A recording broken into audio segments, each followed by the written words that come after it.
चूंडू 90 ॾींहनि में थियणियूं आहिनि। इलेक्शन कमीशन छा करे रहियो आहे? 90 ॾींहं ख़तम थी रहिया आहिनि। इलेक्शन कमीशन जो कमु रुगो चूंड कराइण आहे, जंहिं लाइ बि वक़्तु घुरी रहियो आहे। सुप्रीम कोर्ट जा सीसीपीओ लाहौर जे बदली वारे केस में ॿुधणी दौरान रिमार्क्स। अदालत पारां जजिस जे ॻाल्हाइण दौरान बार बार ॻाल्हाइण ते इलेक्शन कमीशन जे सेक्रेटरी खे छंड। 90 ॾींहनि में चूंड न कराइण ख़िलाफ़ दाख़िल दरख़्वास्त ॿुधण खां इनकार।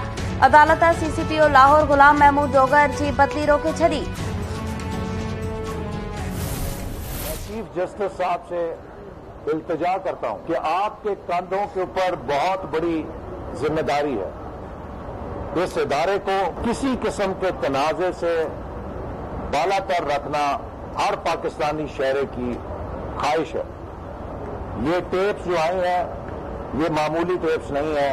इन्होंने निज़ाम अदल के ऊपर एक बहुत बड़ा सवालिया निशान लगाया है।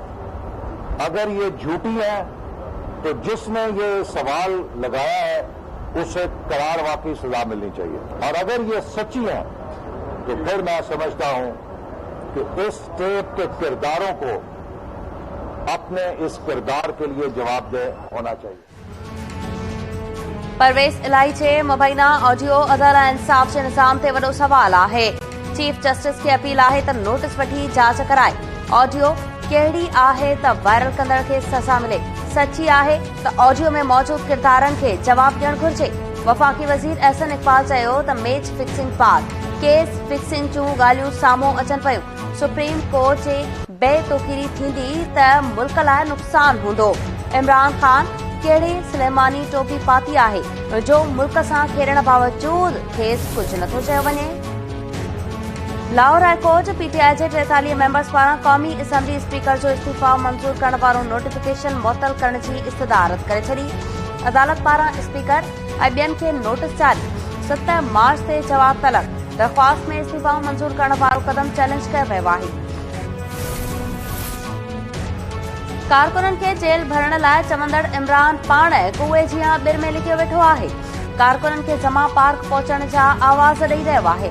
दफ़ा वारे वज़ीर ख्वाजा आसिफ चयो आहे त इमरान ख़ान अदालत में चवे पियो त बुज़ुर्ग शख़्स ऐं ज़ख़्मी आया पेश नथो थी सघां।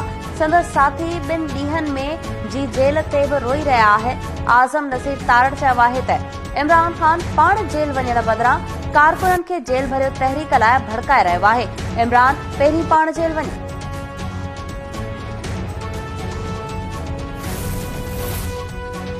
सेनेट मालियाती ज़िमनी बिल 2023 बाबति सिफ़ारिशुनि जी मंज़ूरी ॾेई छॾी। सिफ़ारिशूं कमेटी चेयरमैन सलीम मांठीवाला ऐं सेनेटर साथिया अब्बासी ऐवान में पेश कयूं। ऐवान स्टैंडिंग कमेटीअ जे सिफ़ारिशुनि जी मंज़ूरी ॾिनी। तजवीज़ूं हतमी मंज़ूरीअ लाइ क़ौमी असेंबली खे मोकिलियूं वेंदियूं।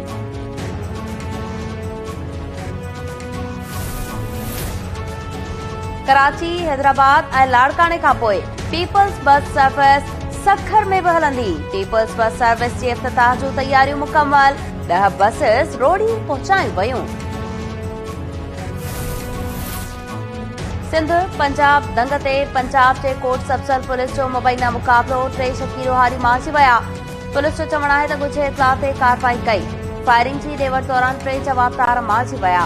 मारिजी वियल जवाबदारनि में मजीद उमराणी, अमीन अहमद नवाज़ उमराणी शामिल। लाश ताबकाबाद अस्पताल मुंतक़िल।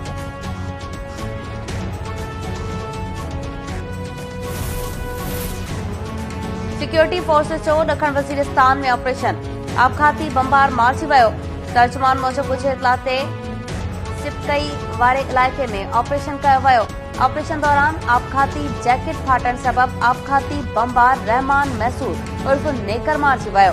मारिजी वियल दहशतगर्द अफगानिस्तान खां पाकिस्तान आयो हो। 4 सालनि खां मूंसां ज़्यादती थी रही आहे। 1 साल खां अदालत में जज ई मुक़रर न पियो थी वञे।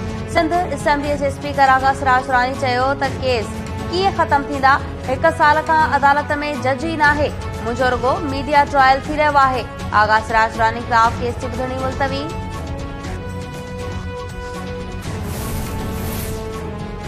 सखर जी एहतसाब अदालत वफ़ाक़ी वज़ीर ख़ुर्शीद शाह खे परदे मां इलाज कराइण लाइ इजाज़त ॾेई छॾी।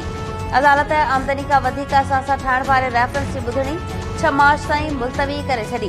खुर्शीद शाह थाईलैंड मां इलाज कराइण लाइ 10 ॾींहनि लाइ परॾे वञण जी इजाज़त घुरी हुई।